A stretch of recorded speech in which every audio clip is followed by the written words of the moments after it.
जान हथेली पर रखकर मैं अपने दोस्त कुशल के साथ बनारस की होली खेलने के लिए निकल गया। अचानक से मुझे बहुत जोर की डांस आई और मैं करने के लिए उतर गया।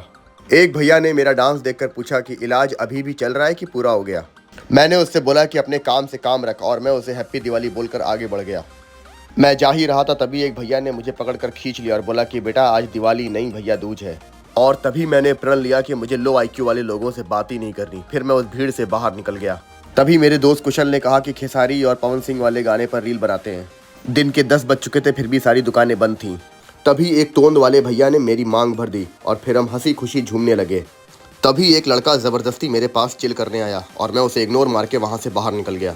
एकाएक मेरी नज़र भांग के नशे में चूर एक बाइक पे पड़ी जो अपने पैरों पर खड़ी तक नहीं हो पा रही थी। उसे 2 लोगों ने उठाया और हॉस्पिटल तक पहुँचाया। तभी भाई दूज पर बिछड़े कुछ भाई मिले और उन्होंने आपस में एक दूसरे को भाई दूज की बधाइयाँ दी। उसी समय सड़क पर एक दाढ़ी वाली दीदी दिखी जो सबसे चंदा मांग रही थी। बाद में पता चला कि चंदा उनकी छोटी बहन का नाम है। भाई दूज की बधाइयां खत्म होने का नाम ही नहीं ले रही थी। एक एक करके सभी ने एक दूसरे को भाई दूज की बधाई दी। तभी मुझे मेरा एक दोस्त अनुराग मिला जिसने कहा भैया आपके चेहरे पर बहुत रंग लगा है, मैं उसे साफ कर देता हूँ। मेरा एक और दोस्त सुमित मिला जो अपनी बारात लेकर अकेले ही जा रहा था। तभी मुझे कुछ और लोग भी दिखे जो बाइक के तेल से नशा करके कुछ अलग तरीके का डांस एक्सप्लोर कर रहे थे। फिर मैंने चाचा से पूछा कि ये किस तरह का डांस है, तो उन्होंने कहा कि जब पेट्रोल सूंघोगे तो खुद ही इस तरह का डांस करना शुरू कर दोगे। एक आदमी अपने उधार दिए हुए पैसे अपने दोस्त से वापस मांग रहा था। कुछ साइंटिस्ट बच्चे भी दिखे जो हाथ से हेलीकॉप्टर उड़ाने का दावा करते थे। फिर हम 80 घाट पहुंच गए जहां लोग सिगरेट पीकर पीला धुआं छोड़ रहे थे। यहां आज भी कुछ लोग भारत की आज़ादी का जश्न मनाते दिखे। मैंने भी इनके साथ इनकलाब जिंदाबाद का नारा लगाया। तभी एक फूड व्लॉगर चाय का नशा करके वहां पर लोटा हुआ पाया गया। जब मैंने कुछ लोगों से पूछा कि मेरा ड्रेसिंग सेंस कैसा है तो उन्होंने कहा तुम्हें ड्रेसिंग सेंस की नहीं कॉमन सेंस की ज़रूरत है। तभी मुझे एक जलपरी दिखी जिसके पीछे कुछ मछुआरे भाग रहे थे। पर्यावरण को बचाने का तरीका मुझे थोड़ा कैजुअल दिखा।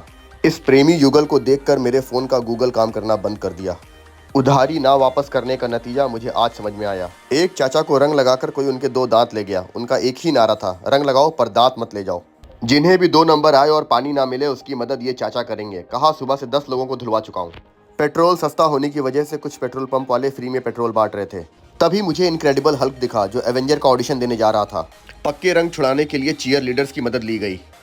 एक महिला जिसका झुमका बरेली में गिरा था वो उसे बनारस में ढूंढ रही थी। मैंने कहा चाची यहाँ नहीं मिलेगा। कुछ बच्चे इंडियाज़ गॉट टैलेंट की तैयारी करते हुए भी पाए गए। पूरी तरह से भंड होने के बाद मैं और कुशल घर वापस आ गए।